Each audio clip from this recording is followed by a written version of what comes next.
무상 공급, 무상 배급. 그러니까 능력껏 일하고 필요로 한 만큼 받는다.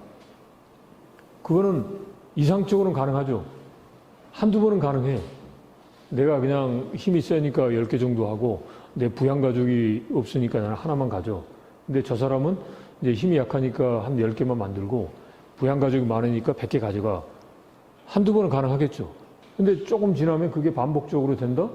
앞으로 계속 될 것이다? 그러면 야, 내가 힘들게 말 100개까지 만들 필요 있어? 내가 하나밖에 못 얻는데? 이제 대충 하는 거죠. 그러면 이게 소위 경제가 성장하기 위한 인센티브가 없다라는 거예요. 그러니까 이거는 공산주의 그 경제 시스템은 이거는 무너질 수밖에 없는 거예요.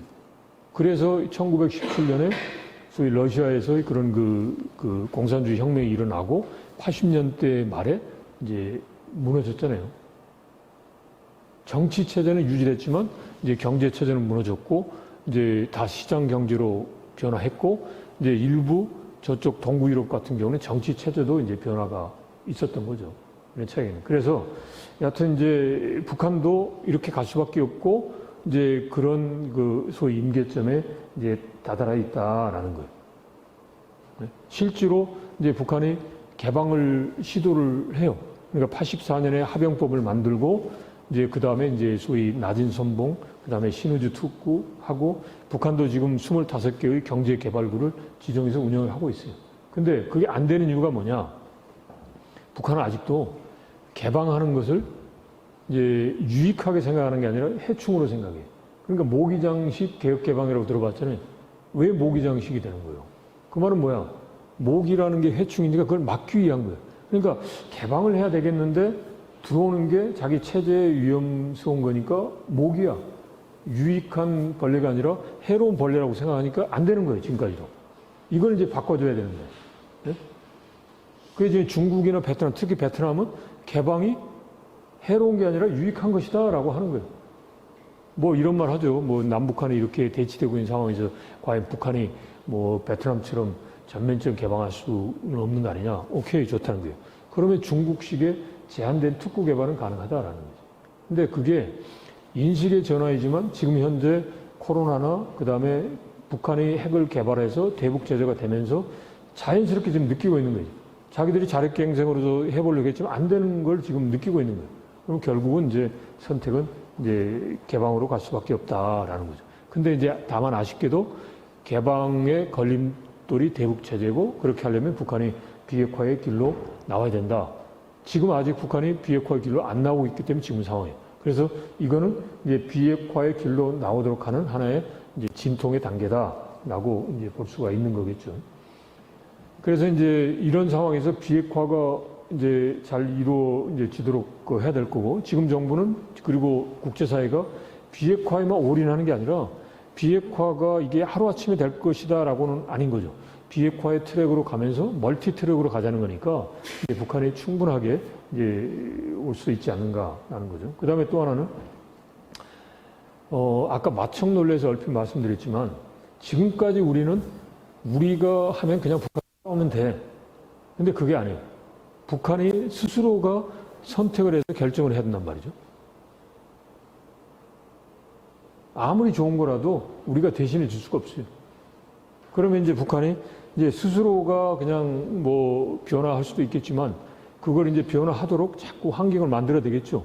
그럼 이제 상황에 따라서 이제 우리가 그 여름에는 여름에 맞는 옷을 입듯이 상황에 맞게 북한에게 소위 채찍을 가할 때는 채찍을 가하고 인센티브를 가할 때는 이제 인센티브, 당근을 주기도 한단 말이에요.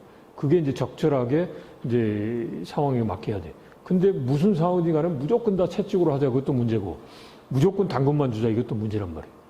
네? 근데 하여튼 이제 그건데 이렇게 하면서 이제 북한 스스로 변화해야 되는데 지금까지는 이제 북한 당국에게 자, 북한의 변화는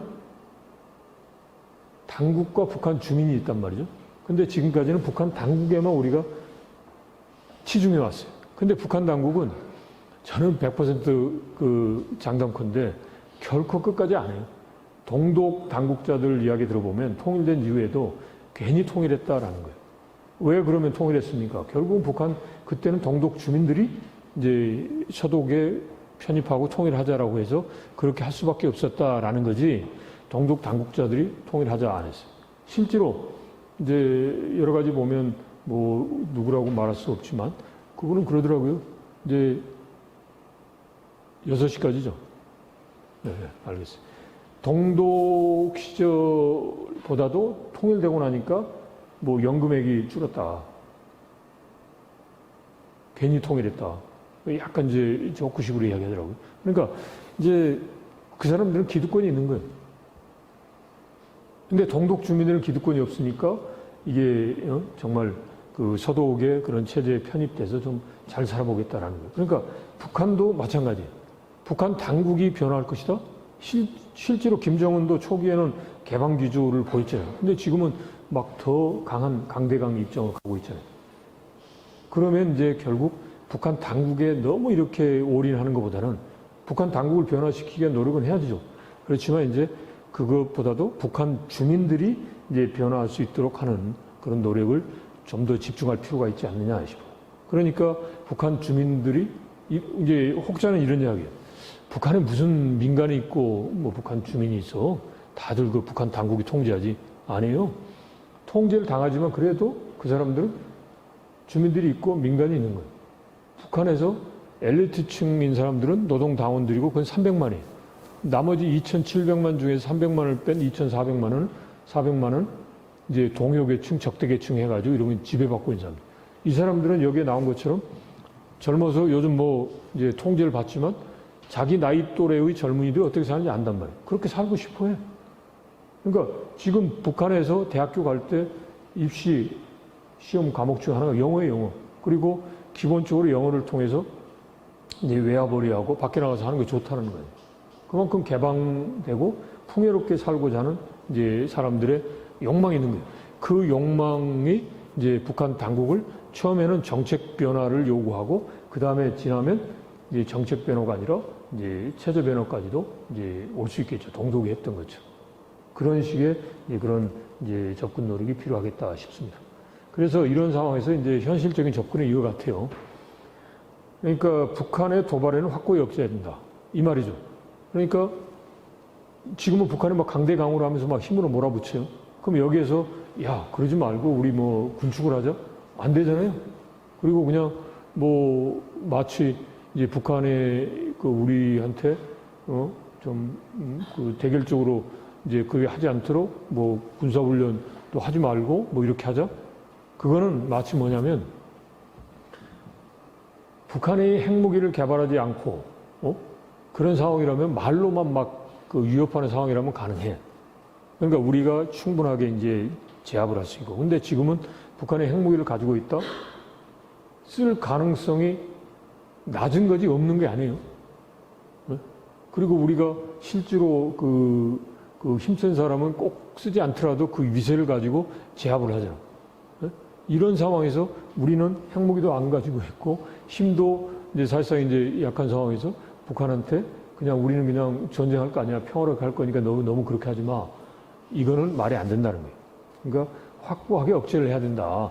자차 핵무장까지 못하더라도 이제 한미일 간 그런 협력을 통해서 해야 되고 이제 그렇게 되면 북한이 여기에 대해서 이제 단념을 하겠죠.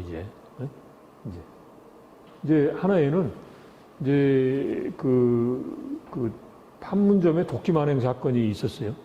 그때 이제 미국이나 우리가 이제 어떤 식으로 대응했냐면 미루나무 하나 제거하는 작전을 하면서 소위 전시 체제로 해서 이제 이제 인력을 투입해서 나무를 뱄어요. 그러면서 만약에 북한이 도발을 한다 그러면 북한을 지도상에서 없애버리겠다. 실제로 북한도 이제 전쟁 상태로 해서 그 미루나무 하나 제거하는 작전에 이제 나왔단 말이죠.